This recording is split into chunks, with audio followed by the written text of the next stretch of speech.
Yum, yum, yum. Ha, ha, ha. Ho, ho, ho, and a couple of la-di-das. That was my favorite movie. Growing up, by the way, Alice in Wonderland has a lot of esoteric meaning in there if you ever want to know. As you know, esoteric stuff is in everything. Everything. So just so you guys know, it's all over the place. And it's literally, it's funny because I didn't even think I was going to talk about this, but of course I just start talking and then everything comes out. But if you look at all of the, like if we look at all the great pieces of work, even Broadway musicals, or if we looked at Hollywood, if we looked at all of these movies and everything like that, you find that the people that are writing this stuff have a deep understanding of esoteric work. So it's, and then people watch it and then they can relate to it because esoteric work is based on certain laws, right? Laws like natural law, all that. And it can go into all of these different things. And then it's just a story retold over and over and over again, in different forms, different ways. And that's exactly what I do. I tell stories. Good morning, Nicole. Cheers to you. I tell stories in different ways, right? I sort of take the same concepts and sort of shape and mold them into different language, different words, to give the perspective or a wider range of perspective. And it actually goes into what I wanted to talk about today, which is what I'm writing about. So in my course, right, we're currently writing about, we did a news media article, and the news media article was really to identify how we see a new paradigm, which is a new kind of paradigms, kind of like these, kind of how we view the world or perceive the world, and we look at it through scientific facts. So we'll take these facts and we'll see the world and we'll say, oh, based on the way this study went, we can say this. We create new language, we create new symbols to sort of explain and describe what we're seeing. That's kind of like a paradigm, a very narrow example of what it is, our explanation. But then we sort of shift into a new way of seeing the world based on what the science is telling us. And we see that it starts to seep out into the way that we communicate, the way that we see the world, the way that we're engaging the world. So I was looking for news articles and I'm like, well, I don't really pay attention to popular media at all. Like I never get on popular media and start reading. I don't, my readings are all like books and whatever else. So it's not necessarily, I'm not reading stuff that's popularized, basically. Which is why my friends are probably like, what is this girl talking about most of the time? So I was trying to figure out, well, how do we see it? So I started to read articles, and I came across an article on CNN, right? And it was like, okay, so what is it about? And it was really about the change in corporate America, the shift that we see perhaps happening in corporate America. And it was about the richest woman in Brazil, right? She literally is changing policy to help men and women of color. And so what she said is like, I'm only going to admit, black Brazilians into this program that helps them climb the corporate ladder and all this stuff. And really, that is her attempt to sort of change the paradigm from taking what these people that are sort of stay at the bottom of the pyramid and flipping it and reversing it and sort of saying, we're going to give you a chance to be now at the top. But also the fact that a woman was the one to change the policy. Now, I don't want to say that gender is a factor in it, but it can be a factor in what we see happening. We see more women are sort of not having children. We see women that are successful and rising into their success stories. We see more women are actually connecting into like even on the news and stuff like that. You see the opinions of women starting to surface more and more. And this is because there's been a shift in the paradigm. Now, what does that mean? It just means that there's more of an integration, right? There's an approach of integrating perspectives from different individuals. Is it all going to happen at once? No, but a little bit at a time, right? It's like kind of dripping in a little at a time.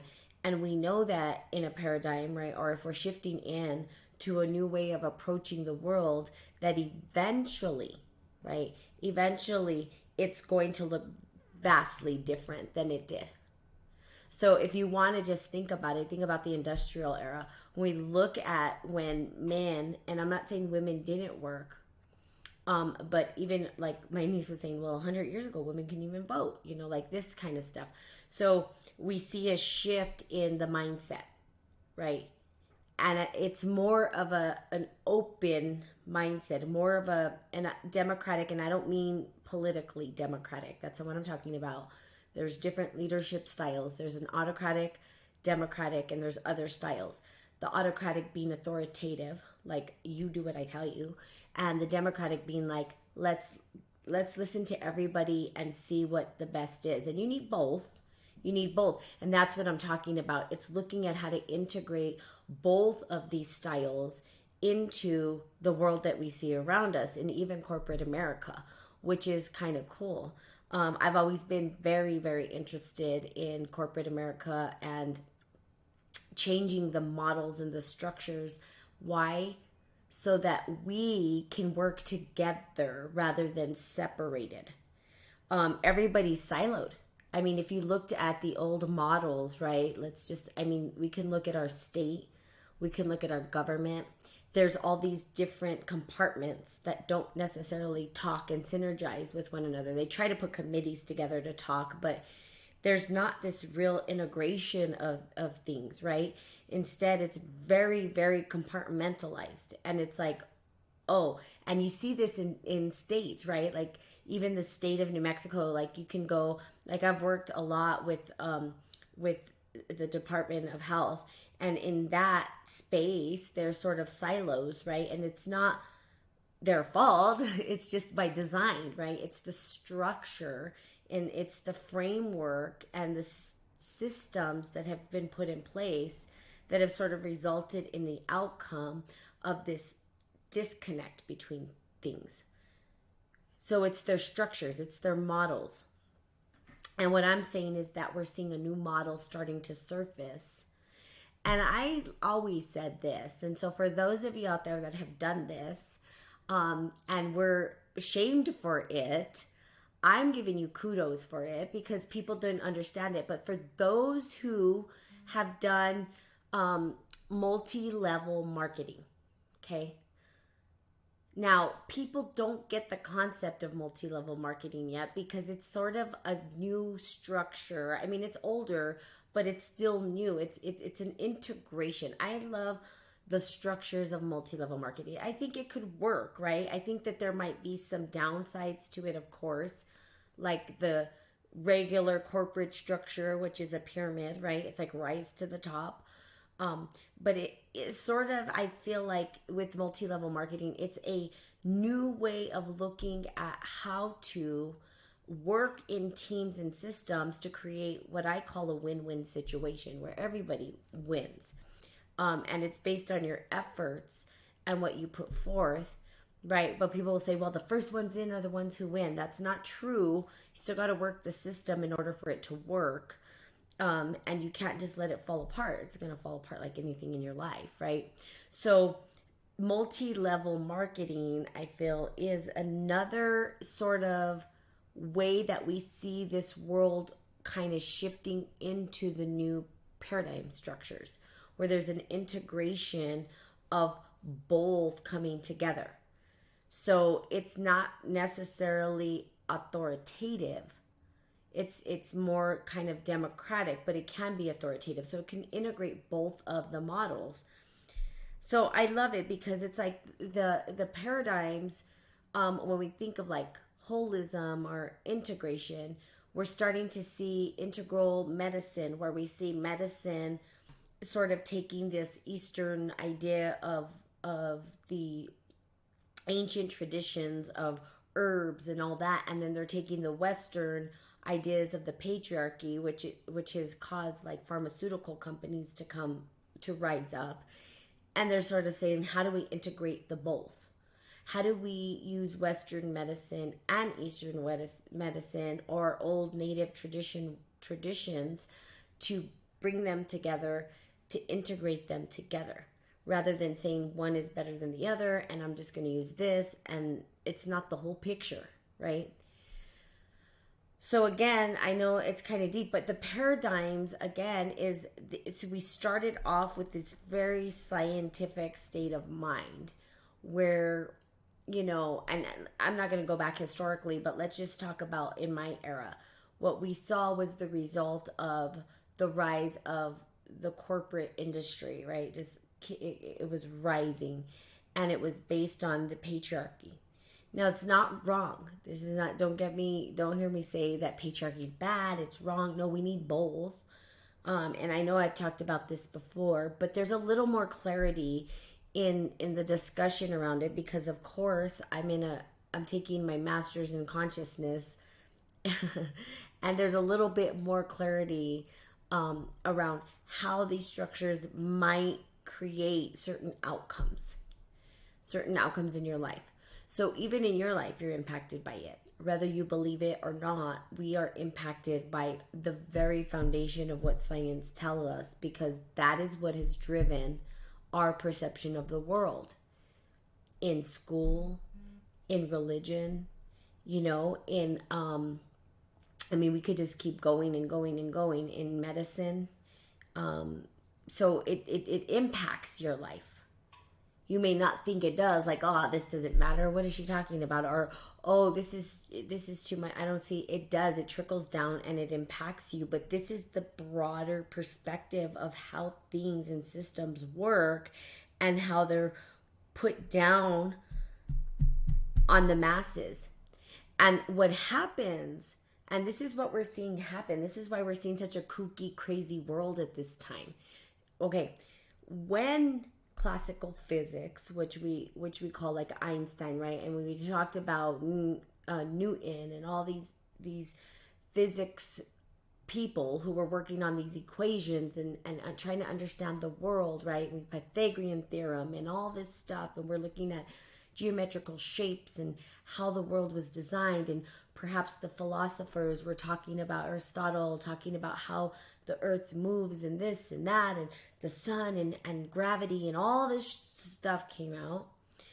And we thought the material world was the reality. We're like, well, that it must be real, and that's that. But it still couldn't paint the whole picture, right? It just couldn't paint it. There was still missing parts.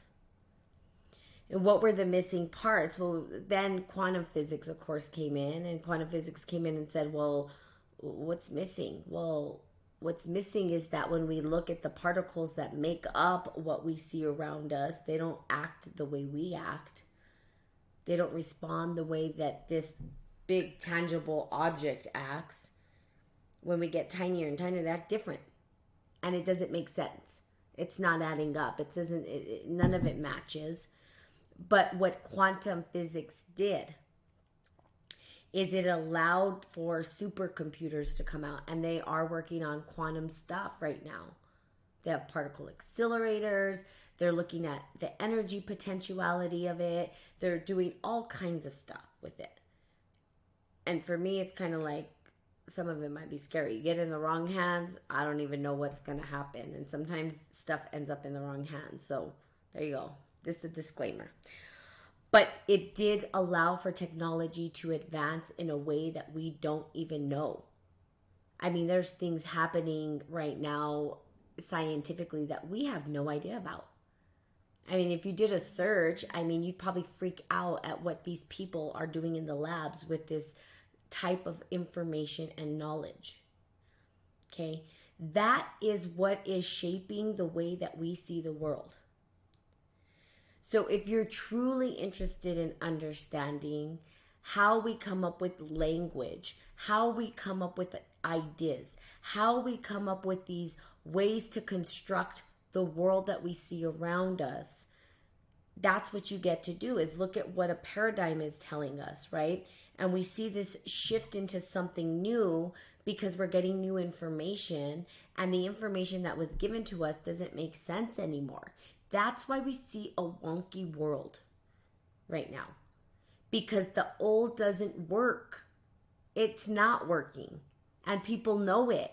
And there's people fighting for things to be the way they were before. Things are never going to go back to the way they were before. We didn't have the ability to do this. I didn't have the ability to get on a social media platform and to stream live from my own home back in the day. No, we had people on the streets with books preaching, or we had people going door to door, or we had meetings in each other's homes and gatherings, and we had to post up paper, flyers. Now everything's digital. Why? Because quantum, right, mechanics change the dynamics of what we see today and what's shaping our life. So it is changing our life, and it isn't going back to the same because we're constantly using new information to create something different.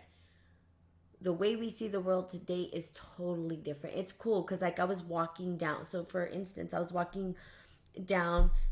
I live really close near downtown, and where I live. And so I walked downtown, and they showed these pictures of how downtown looked before now, and it doesn't look the same.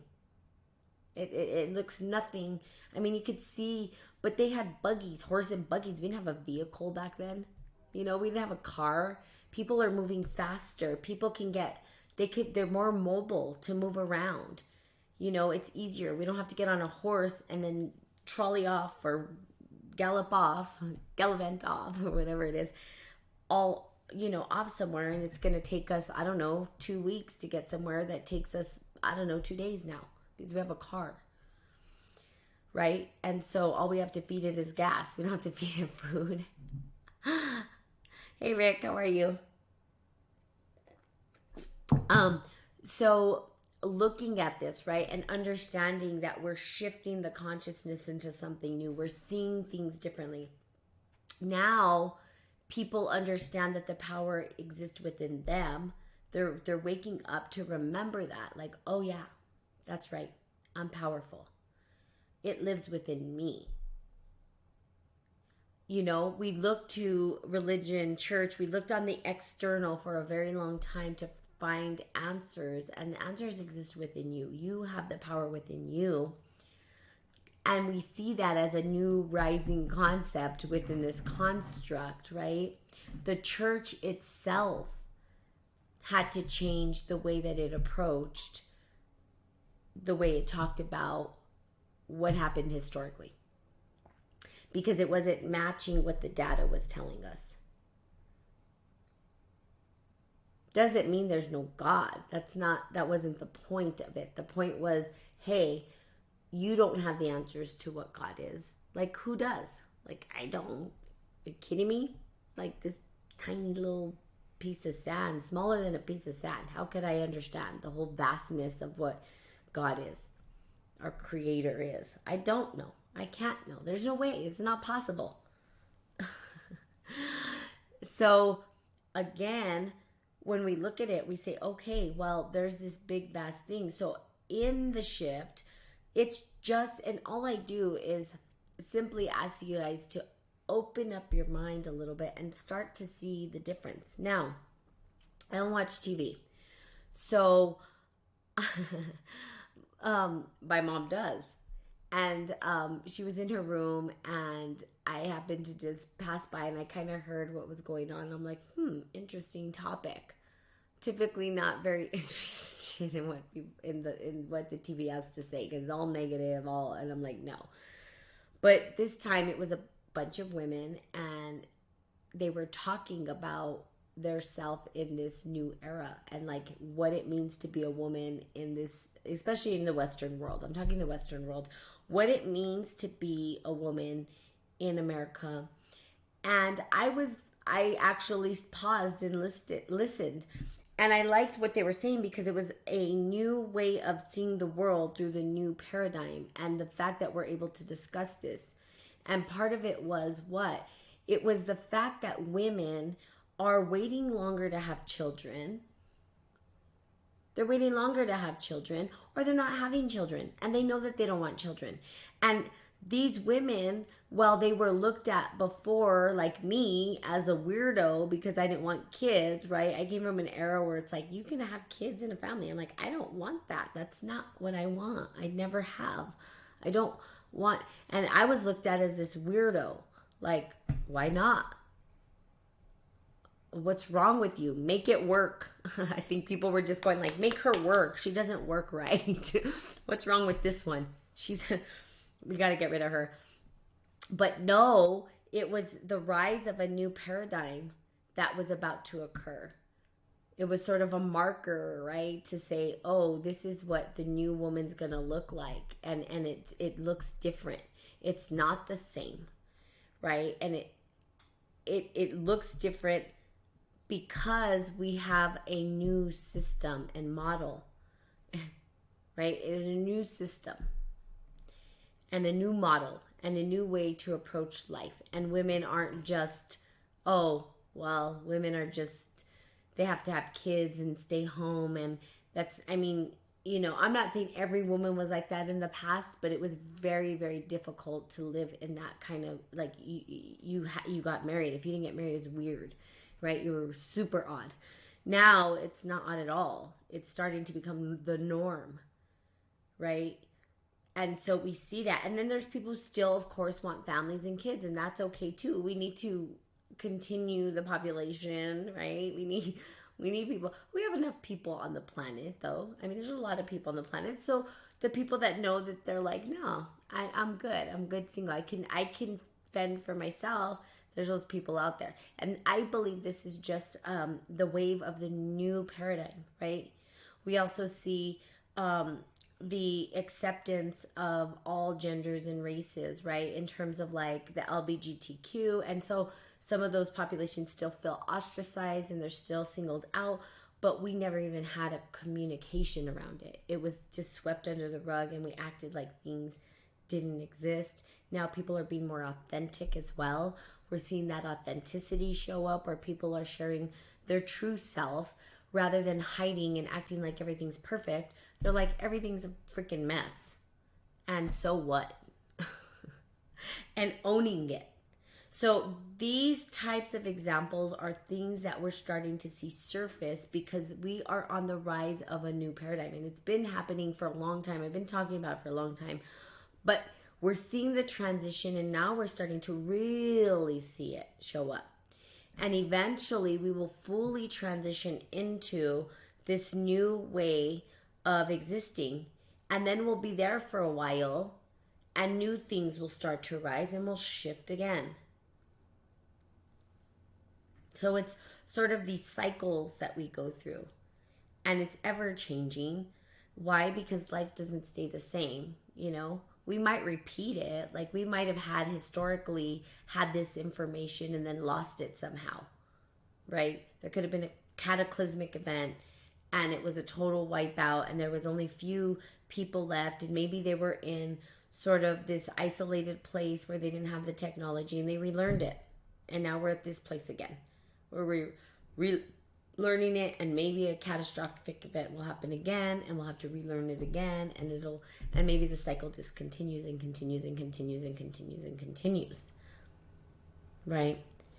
But so we see this string of things happening like that, like the technology's shifting, changing, right? We're like, right, technology's going, and it could go too fast. We don't know the impacts, right? And that's the biggest concern for me is like, I don't know what these people are doing. I have no idea what they're doing with this technology and this information. I have information that I know, and I could go out and I could create all kinds of crazy stuff if I wanted to, but I don't want to. But there's some people that have agendas that are like, haha, pinky in the brain. I mean, who made pinky in the brain? How do you know they're not the ones that are actually out there doing stuff? We don't know. Like trying to use this information for their own benefit, right? And we see that. And that's human nature. People do that. But with you, I'm giving you this information so that you can help guide yourself to your divine birthright, so that you understand and know that everything's going to be okay. And the reason that we see things so crazily is because things are shifting. We're going into a new paradigm, new models, new frameworks, new ways of seeing science, new ways of describing the phenomena that we see around us and experiencing new things. So hopefully that's helpful. Um, it's kind of funny. I'll talk about certain subjects and I'm like, no one's showing up. I'm like, maybe God is telling me I could back it up and talk about something like relationships, and then everyone would show up. It's funny. Okay. Anywho's, so there you have it. And what is it? It's Thursday. So I will be seeing you guys tomorrow. I'm gonna try to get on earlier, but you guys, I am trying to fit in a lot of things. I just hired an assistant, which I'm very excited about. It's my niece. She'll be my little assistant to help me through, so that I can stay on track with things. So there you have it. Hopefully it'll help out. So I love you guys, and I will then see you guys tomorrow. Have a thankful Thursday, and I can't wait for Thanksgiving, which is coming up, because food is really phenomenal for Thanksgiving. My sister cooks, and she's an amazing cook. That's all I'm going to say. Okay. Love you guys. Have a great day, and I will be seeing you all tomorrow.